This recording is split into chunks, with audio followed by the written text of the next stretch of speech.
Well, guys, thank you very much for joining us this morning. A.G. Gankarski of FloridaPolitics.com, Andrew Pantazzi of the Tributary. We're less than a month away from the citywide elections in March, and I want to begin with the mayor's race. We'll touch on a number of the races on the ballot throughout this conversation, but the mayor seems to have, for valid reasons, garnered a lot of attention and a lot of campaign spending with this as well.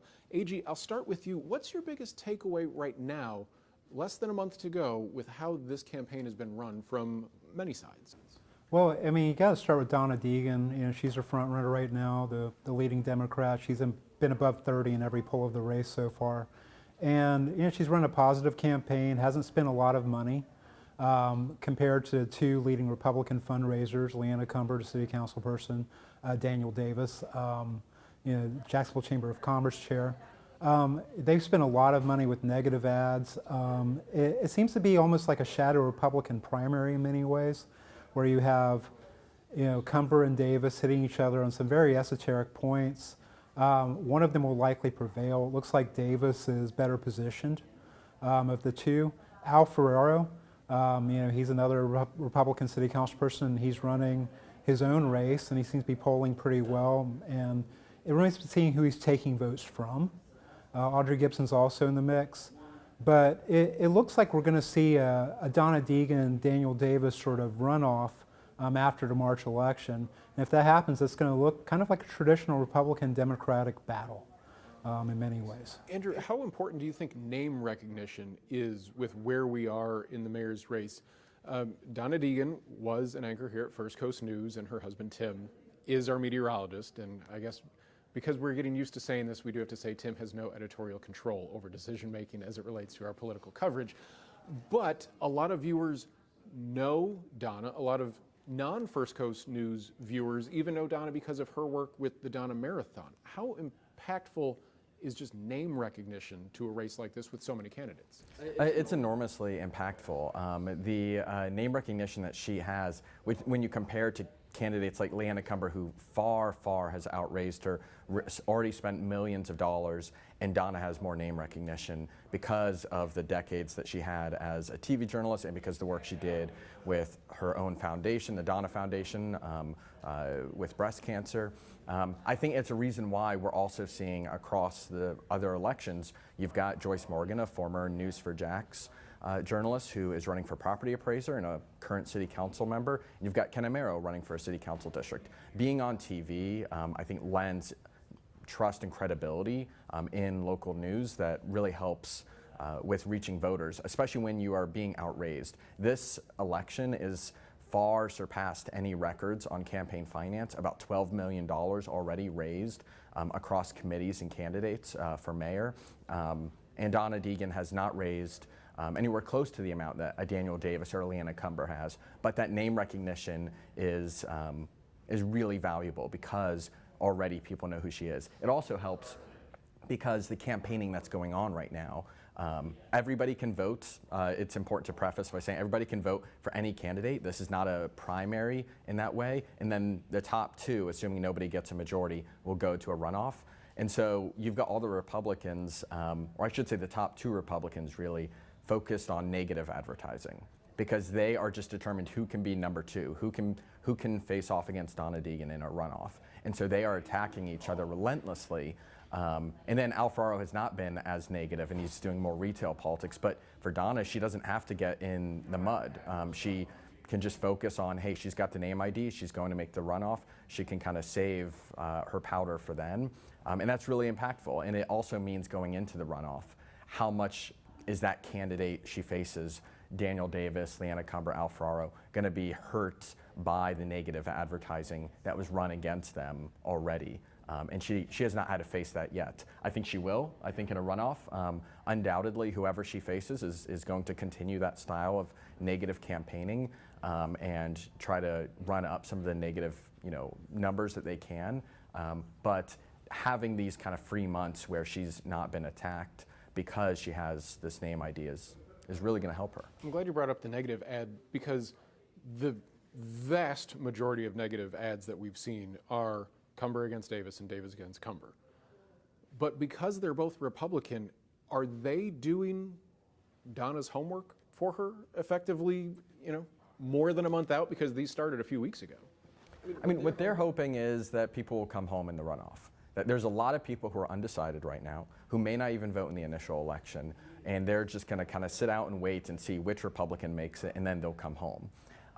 These elections for local office are really a turnout game. It's who can get their voters to come out to vote the most, and I think these negative ads run the risk of you're depressing turnout among your own voters because you're targeting Republicans with negative ads against Republicans because you want to be the top Republican. And if you get those negatives too high and people don't vote, and the other side is able to get their voters out, that's going to really hurt them in the runoff. What do you think, AG? Yeah, absolutely. I mean, when you look at these negative ads, I mean, they're basically trying to chirp each other.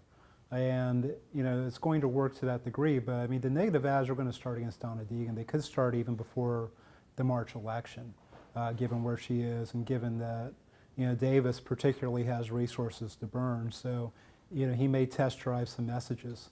And this is the thing, like polling says that a lot of Republicans like Donna Deegan right now, but she has a Democratic past. I mean, she endorsed Andrew Gillum for governor. She's very much left of center, and voters are going to be reminded of that. Recall that Deegan has also run for Congress before, ran against John Rutherford. She lost by about 20 points in a race that matched partisan identification. So when you look at what's coming up here, does Donna Deegan actually outperform party identification, or does she, end up getting to May only to lose by a few points the way that, Lakeisha Burton did in the sheriff's race? That could very easily happen, and there's a lot of history in Donna Deegan that the Davis people will recycle. And what I think is also important is the negative ads right now are going to be different than the type in the future. So right now the negative ads are, again, they're targeting Republican voters and they're by Republican candidates. In the future, it's going to be targeting Republican voters to motivate them to vote. It's going to be negative messaging designed to turn people out to say, look how bad this Democratic candidate is, so you need to vote. Right now, it's about persuasion. It's, hey, don't vote for this person. In the future, like these voters, they target with the mailers, that they target with digital ads. They have no illusion that this person might actually vote for a Democrat. It's more, hey, this should motivate you now to vote for us. So that's a different type of negative ad too, the kind that is, attacking intra-party versus you're attacking against the other party. One thing that we noticed in November was the strength of the Ron DeSantis endorsement. And the vast majority of the candidates he endorsed won, just quite frankly. On a smaller scale, how impactful is the Lenny Curry tree to a candidate's success or lack thereof with attaching their ideas to what he had? Obviously, Mayor Curry is not running because he's not able to, but he's still going to cast a large shadow in this election. Yeah, he's backing Daniel Davis. He's been backing Daniel Davis since long before he got into the race. There's basically a deal that Davis is going to hold off and run in 2023 and let Curry run in 2015. We've seen that come to pass.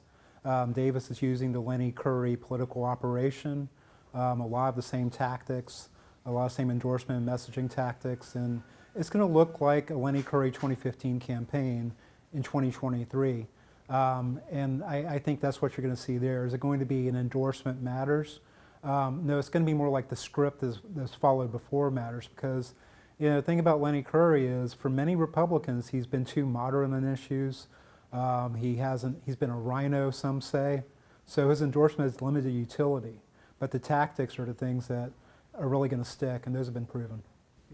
Yeah, I completely agree. I think that what matters is the personnel and the strategy and the fundraising that Lenny Curry as mayor has been able to hand over to Daniel Davis. I don't think voters in the booth are worrying too much about his endorsement. I think endorsements in aggregate can matter if you're able to say, look, I have all these endorsements and you're listing them one after another, or if they're a really high profile endorsement, a Ron DeSantis endorsement, or a Barack Obama endorsement. Like those are powerful endorsements that can matter, but I think the mayor, the outgoing mayor, is not going to be one that motivates people. It's really the fundraising, the campaign staff, and the strategy that he's given over. So yeah, I agree. I'd also add that Ron DeSantis, he's not likely to endorse before the March election, but I do expect him to play in the May election. It's just, he's already playing in school board races, things like that. He stayed out of the Cumber-Davis battle, I think, because Hussein Cumber's been such a potent donor for Republicans for so many years, a bundler going back to the George W. Bush years. So he stayed out of the March election, but I think when you have that Republican emerge to run against Deegan, DeSantis will engage, and that may matter a few points. You'll also see more voter suppression tactics in the May election, a lot of advertising from Republicans designed to keep certain Democrats home, like maybe black Democrats, because one thing that Republicans have done in the city time and time again is find a way to divide white liberal Democrats from black, more conservative Democrats. Yeah. That's the schism they exploit. I think that's something that's important for people to know is like sometimes you'll get a political committee that looks like it advocates for one cause when it really doesn't. A great example of this was there was a Lenny Curry aligned PAC where it was all committee money being transferred to committee, and one of those committees was called Flipping Jacksonville Blue. Or turning Jacksonville blue. Yeah. Obviously, Lenny Curry in 2019 did not want to turn Jacksonville blue. He was the Republican mayoral incumbent. But the goal was it was targeting black Democratic voters in a certain council district. And it was, hey, you give it a progressive sounding name to reach voters and you have negative ads, negative mailers against what was then City Councilman Garrett Dennis because you see him as an opponent. And for voters who just get this in the mail, they're none the wiser that the money behind this, like I think it had like 3 or 4 donations and it was from like Florida conservatives and like First Coast conservatives, and like clearly this is not actually a progressive group, but they say turning Jacksonville blue, so they say he's not a real Democrat, they say he's not progressive enough, and that can be effective. And so I think you'll see some of that as well. So you'll see the negative ads to motivate the base, to motivate your voters to turn out, but you'll also see negative ads against the other party sent to them as if it's coming from, a progressive group. The Trojan horse of campaigning. Yeah. Whoever does end up becoming the mayor, they're going to have what I'm just sort of calling myself as football politics involved. There's renovations to the Jag Stadium that are in the works with a lot of potential public money.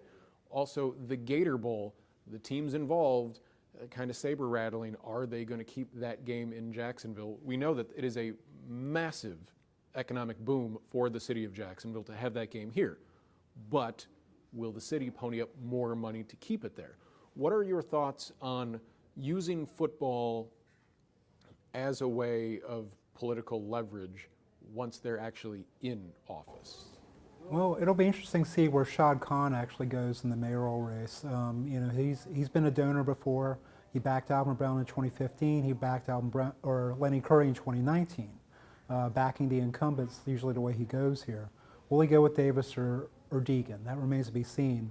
But his endorsement could bring a $500 million price tag because, the idea is that they put a dome on the stadium. That serves the Jaguars. That serves the Jaguars' interests primarily. There's not a lot else going on in the stadium. You mentioned the Florida-Georgia game. That's something that University of Georgia especially is recoiling against keeping here. And right now, University of Georgia is the most powerful program in college football. So they have outsized influence. Lenny Curry did what he could to keep this going for the last 8 years, but will it last another 8 years with Georgia being so dissatisfied?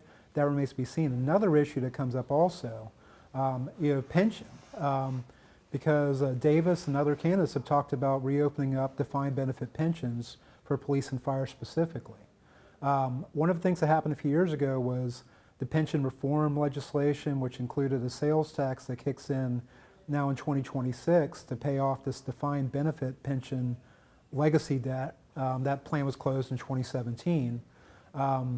If they reopen defined benefit pensions, that and stadium improvements will basically mean there's not a lot of money for anything else without raising taxes significantly or without cutting city workforce and things like that. We've seen that in the city before also. It happened after the economic crash in 2008. It took years and years for the city to recover to where they could actually have capital budgets and actually hire workers. And I think you can see that again because we're kind of at the top of the housing market. We're at the top of property valuations. As these things go down, as interest rates stay high, it's going to lead to decisions that Mayor Curry hasn't really had to think about in the second term. Whoever the next mayor is going to have to think about them, and they're going to be tough ones. Yeah, I don't think the candidates are going to want to talk about the Jaguars at all. Polling shows consistently voters don't like the idea of giving away as much taxpayer money as we do already to the Jaguars, and $500 million is a very generous price tag. I expect it will be much higher than that even, and I don't think anybody's going to want to talk about supporting that, even if they do support it. It'll probably be in the campaign talked about as, well, I can't prejudge any deal before it comes to my desk. I'll have to look at the costs and the benefits and make sure the deal works for Jacksonville, and I'm going to make sure I really scrutinize it before I can say which way or not I'm leaning on that. It'll be a lot of language like that because people want to not deal with us until they're in office and no longer as accountable to voters. Which is interesting because across the country, NFL teams specifically have held cities hostage with, well, we will move if you don't give us X, Y, or Z with public money. Not to say that the Jaguars are in that position or would leave, but we've seen it before. The city of St. Louis does not have an NFL team for that exact same reason, and Los Angeles has two of them, where they did not have 10 years ago. But at the same time, Miami Dolphins play at a stadium that taxpayers didn't have to pay anything for. The owner was able to foot the bill. And so I think that, when you look across, Miami and then Tampa, I don't think it's had taxpayer renovations or upgrades either. I think there's starting to be more resistance to this, which is why St. Louis was willing to say, we're not going to put in any more money to this owner. You're starting to see more cities refuse to play the hostage game.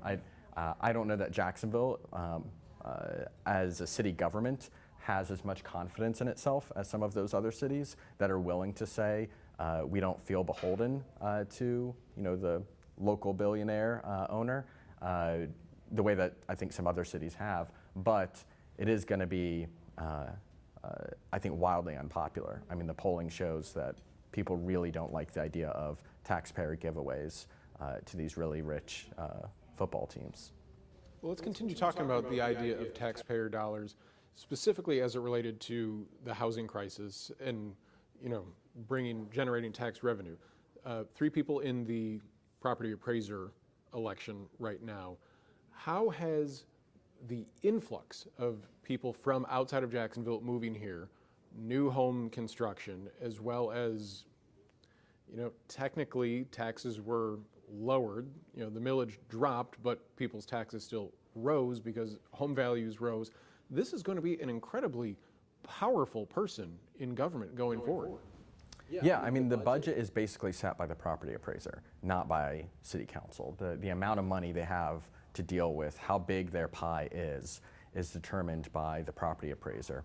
And there's both, how they value homes matters, but also whether they allow for special exemptions for various, tax exempt organizations.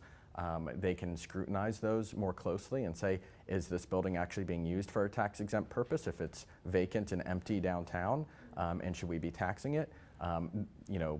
Should we be looking more closely at, if you're renting out? It's something that has happened in property appraisers' offices across the state. There's a court case that found churches that rent out their church to a charter school, even if the charter school is nonprofit, for example, should be subject to tax. Are we scrutinizing things like that here? And that can have a big impact on how big of a budget we have for both our schools and for city government. And that's going to play a major factor in the years ahead, is whoever runs that office is kind of this bureaucrat behind the scenes who's able to really decide how much room a mayor has to deal with when they're, putting together their budget. Talk about who will run that office. There's a couple of very recognizable names running for that office. How do you think that might play into voters going forward? Well, there are 3 political veterans in the race. Democrat Joyce Morgan, she's probably a lock to make the May election. You got 2 Republicans there. You've got Danny Beckton, a city councilman, 2 terms, and he's backed by Jerry Holland.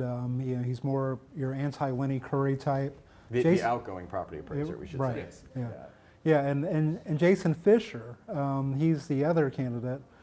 He's endorsed by Ron DeSantis, which is unusual for a property appraiser race, but you got to put that in context. I mean, Fisher was running for Congress, he was running for state senate, and one of the ways that he was moved out of state senate race was people promised him endorsements for whatever was happening going forward.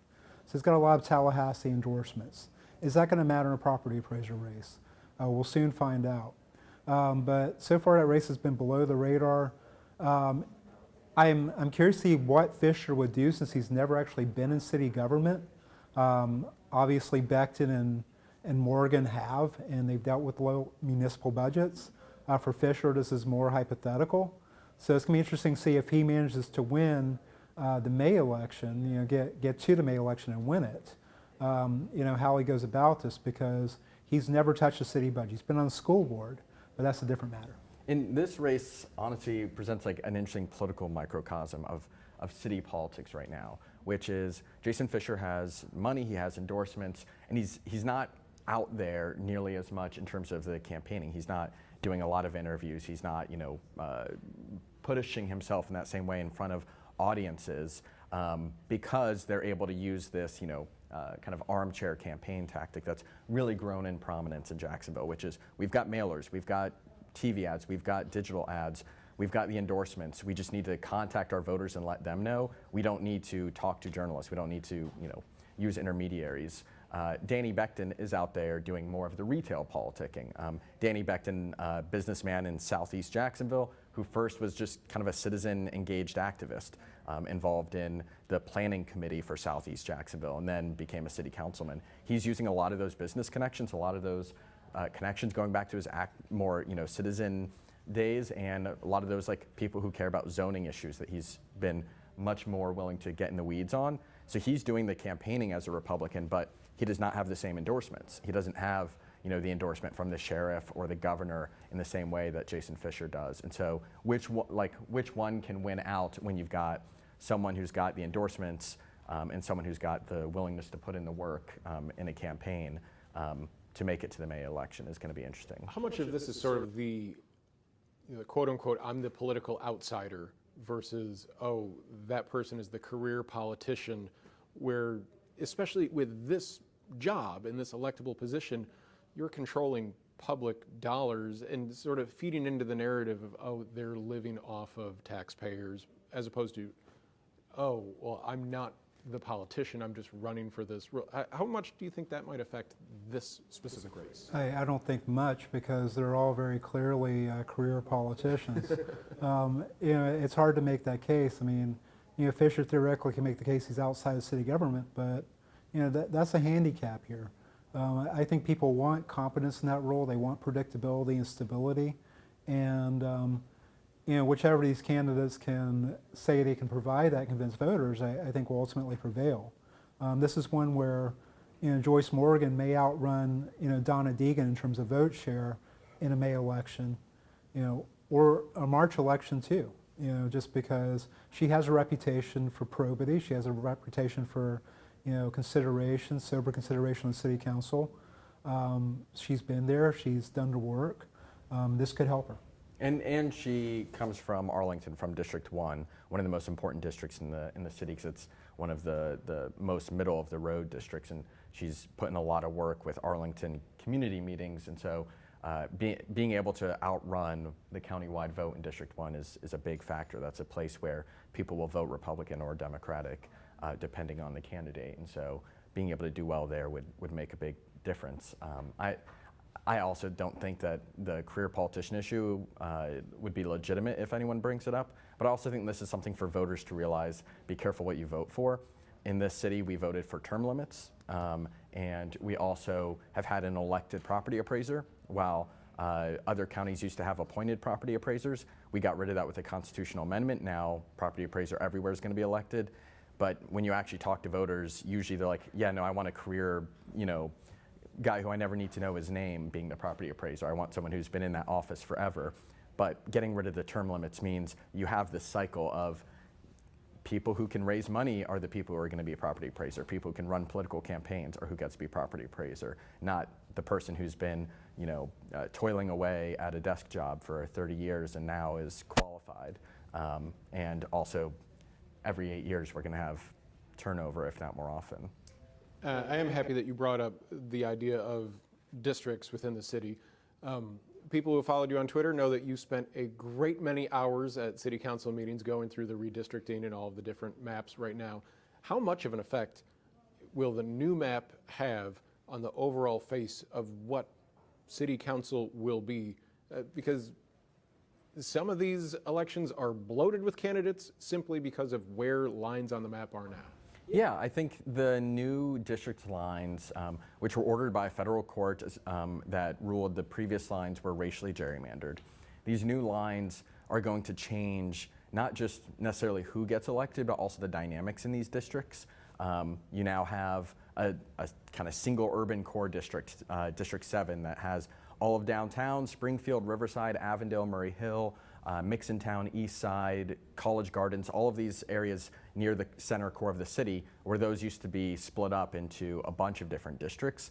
You also have a lot more neighborhoods that are cohesively in districts, and neighborhood activists have complained for years that, hey, we have 3 districts that touch our neighborhood, and so we can't get any of the council members to respond because none of them take ownership. Hopefully that will change going forward after this election, whoever wins.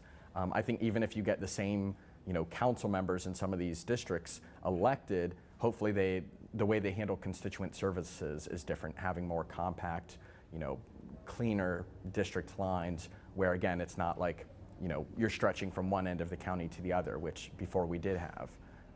So I think that's going to be a factor. It's also going to be a factor in some of these campaigns. District 7 is really interesting. It was drawn specifically so that Black Democrats can elect a candidate of their choice. No Black Democratic candidate filed for that seat, and so that means you've got a number of 3 white Democrats, an NPA, and a Republican. And so it's going to be important to see who do Black voters choose there as the council member to represent them. District 14, which before was to the right of the city as a whole, now is kind of right in line with the city in terms of politics. And so you've got an interesting campaign there that otherwise, under the previous lines, likely would not have been the same. So we're seeing, I think we'll also just see more neighborhood representation on council. Like District 14 is now decidedly West Side. It's that Argyle area, NAS Jacks area, 103rd Collins Road. And so that is an area of town that long has complained that they don't have much representation on council, that most council members are not representing 103rd or Collins very well. And so I think having that now on council, because all 3 candidates live over there, is going to change some of the discussion when we talk about development on the west side. District 7 seems to be the hot button, nasty race in council as well. Yeah, it really is. You've got a lot of white Democrats in that district, as Andrew mentioned, and 2 big spending ones. You've got Jimmy Peluso, who's a Vice Chair lobbyist. He's got a lot of traditional Democratic experience and backing. I got the Equality Florida endorsement. He's up against trial lawyer John Phillips. He's had a lot of high-profile cases. He's also put a lot of money into his own race. At least $160,000, which is the vast majority of what he's raised to this point. He's also leveraged the Folio weekly publication. Well, it's now Folio, period, but he's used that. So it's been a nasty race that nobody really expected coming between those 2. You've got Republican Joseph Hogan, who he's doing the math and he thinks he can make it to the May runoff. Counting on Peluso or Phillips, one of them knocking each other out. Kim Pryor, she ran in the previous District 7. She's running here too. Parrish King, a no-party affiliation candidate. But really, the drama has been Peluso and Phillips. It's been nasty, and it's going to stay that way to the end. And I don't know if they do a party unity thing when or if one of them loses in March. Yeah, I mean, it's really an interesting race in that so you've got John Phillips, who is a master at marketing with his law firm, which has allowed him to take on these really high-profile, nationally important cases. And he's really pitched himself as like he's the anti-Lenny Curry candidate. He's the anti-establishment candidate. He's gone very vocal on Twitter against Lenny Curry as well. Yeah, and he also endorsed Lenny Curry in 2015. Florida politics, huh? He endorsed, first Bill Bishop, a Republican, then he endorsed Lenny Curry in the runoff against the former Democratic mayor, Alvin Brown, and then he was, appointed by Mayor Curry to the Human Rights Commission, and then they had a falling out, and he changed parties in 2020, just a couple of years ago, and he's pitching himself as he's the true Democrat in the race. And ironically, you then have Jimmy Peluso, who, former chair of the Young Democrats, who has done this stuff, but the allegations against him are kind of, hey, you're a lobbyist at ViStar Credit Union, and you work alongside Republicans, therefore you must be a closet Republican. And that's led to a lot of the nastiness in this race, is them trying to define themselves. And I think even I went to one of the forums, and it was kind of a whatever, in particular, whatever Jimmy Peluso said, John Phillips was going to kind of say the opposite. So Jimmy Peluso was like, we need to focus on curbs and potholes in these neighborhoods. And John Phillips is like, no, we need to focus on curbing violence. And Jimmy Peluso was like, we need a tenants' bill of rights, and we need to have land use and zoning reform. And John Phillips is like, we can't talk about any of that until we talk about Lenny Curry's corruption. And it's kind of a ballet of sorts of whatever he says, the other says the opposite. And the irony being, again, Phillips endorsed Curry. You've got Joe Hogan, the Republican, who endorsed the Democrat in 2015. He endorsed Alvin Brown in 2015 as well. And so he'll, I think almost certainly make the runoff because, as long as he can get at least 35% of the vote. And so it's which Dem is going to make it against Joe Hogan. And it's a heavily Democratic seat, so whoever makes the runoff will win. Right. How much with some of these bloated, I say the word bloated, but multiple candidates, we're talking 5 candidates, within a district race. How much of this is just staying afloat enough to make it to May? Or do you guys really see if a candidate doesn't poll closer to 10, 15%, that they just bow out and just, I gave it a good old college try? No, nobody's bowing out this late. They're in it to the end. I mean, once you qualify for the ballot, historically people don't drop out. They sometimes leverage their endorsements in various ways. But, these candidates, even if they haven't raised much money, they think they have a unique case to make or they wouldn't be in the field. Yeah. So you have to take them seriously, even though they might have raised a few $1,000s or a few $100s or what have you, because they are at the forums, they are able to message with the community, the people in the community. They can't do the mail or the digital ads, but that's not everything with these campaigns. And a candidate that doesn't raise a lot of money sometimes can have a lot of influence in the end. Yeah, I agree with that. I think every, even the mayoral race, so you've got another Republican who's raised no money and is not doing a lot of campaigning, Kiesler, and you've got an independent, Omega Allen, and you've got a write-in. They combine for 2-3%. That can make a difference. They're going to get some amount of the vote. Historically, Omega Allen has run repeatedly as an independent. She always gets, 1, 2, 3%. She got 10% in 2019. When there was no Dem on the ballot, she did really well. But in 2015, she still got 2% when there was a Democrat and 2 Republicans. And so I think remembering all of that adds up, and it also adds up in these district races, especially people who can hyper-focus on one area. District 7, the former gerrymandered version of it, Kim Pryor, is a Springfield person who focused her efforts in Springfield. She won a lot of the Springfield precincts.